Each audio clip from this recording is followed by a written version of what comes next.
Assalamualaikum warahmatullahi wabarakatuh. Yang terhormat kepada Bapak Gojali Sahroni MAG MM. Perkenalkan, saya Destin Darisman, mahasiswa Universitas Muhammadiyah Cirebon, Fakultas Ekonomi, Prodi S1 Manajemen. Di sini saya akan menjelaskan tentang sesuci dalam agama Islam. Untuk memenuhi tugas agama, langsung saja kita kepada materinya. Arti kesucian dalam Islam. Kata paling tepat adalah suci. Sebagian dari iman, pengertian ini sebenarnya merujuk pada sebuah hadis Muslim, yaitu dari Abu Malik Al-Haris bin Hashim Al-Asy'ari radhiyallahu anhu. Dia berkata, Rasulullah SAW pernah bersabda, bersuci adalah separuh dari keimanan. Ucapan Alhamdulillah akan memenuhi timbangan, subhanallah walhamdulillah akan memenuhi ruangan langit dan bumi. Sholat adalah cahaya dan sedekah itu merupakan bukti kesabaran,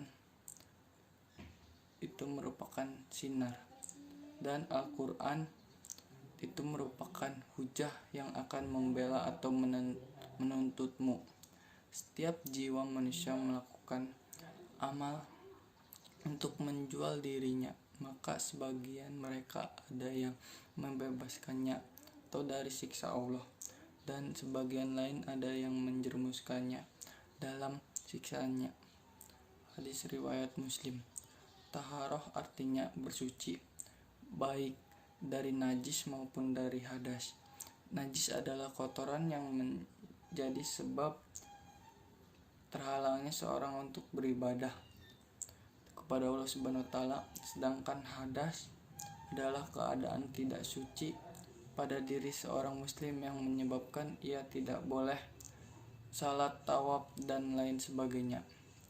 Macam-macam najis dan contohnya adalah najis mukhafafah adalah najis yang ringan seperti kencing bayi, laki-laki yang belum berumur 2 tahun dan belum makan apapun kecuali air susu ibu. Yang kedua, najis mutawasitah adalah najis pertengahan. Contohnya najis jenis ini adalah darah, nanah, air seni, tinja, dan bangkai binatang. Yang ketiga, najis mughaladah adalah najis yang berat. Contohnya najis ini adalah apa saja yang bersumber dari anjing dan babi. Macam-macam taharah.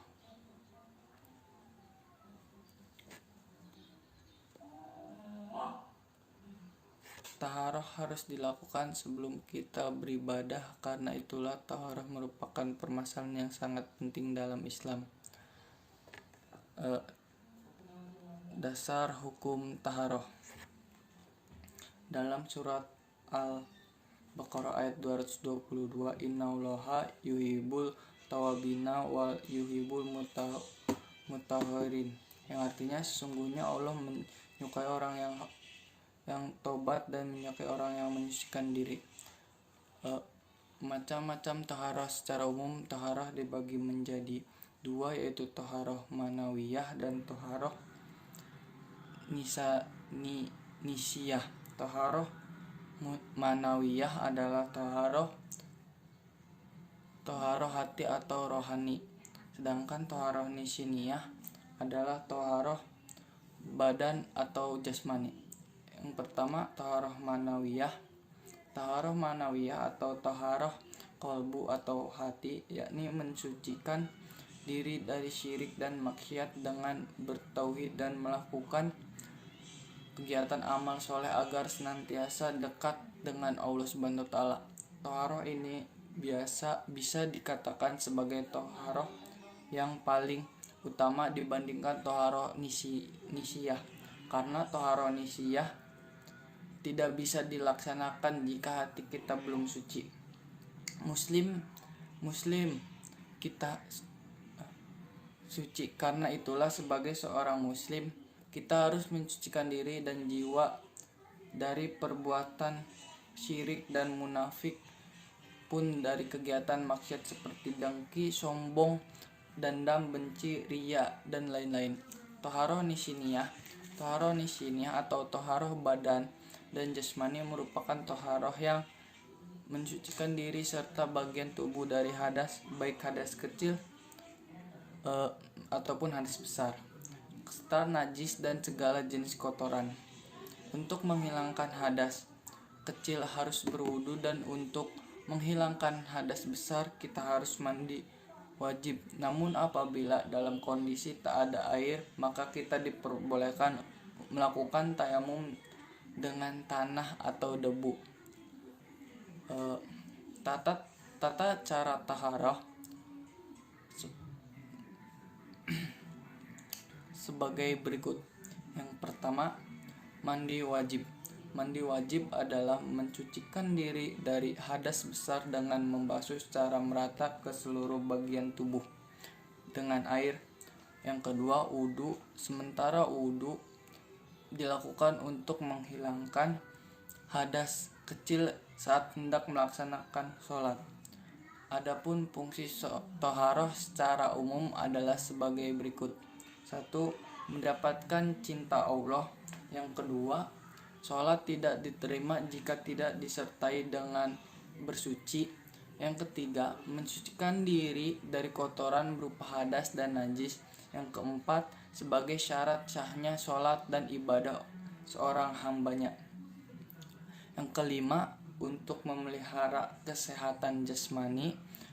Yang keenam, dengan membersihkan badan dan dengan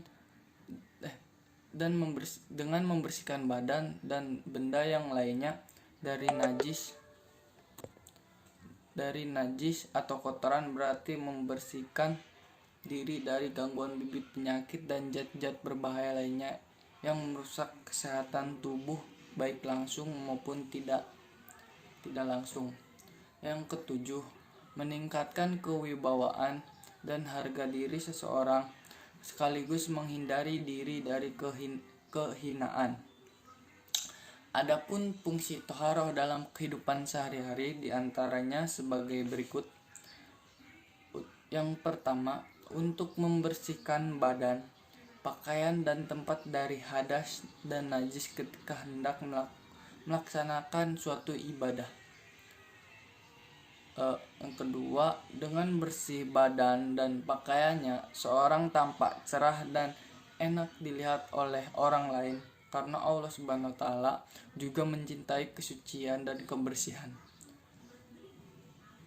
Yang ketiga, menunjukkan seorang memiliki iman yang tercermin dalam kehidupan sehari-harinya, karena kebersihan adalah sebagian dari iman. Yang keempat, seorang yang menjaga kebersihan baik badan, pakaian ataupun tempat tidak mudah terjangkit penyakit. Yang kelima, seseorang yang selalu menjaga kebersihan baik dirinya, rumahnya maupun lingkungannya, maka ia menunjukkan cara hidup sehat dan disiplin. Yang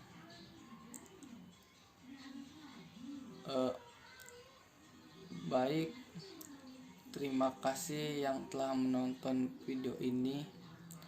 Kurang lebihnya mohon maaf apabila yang saya sampaikan itu salah, mohon dimaklumi. Wassalamualaikum warahmatullahi wabarakatuh.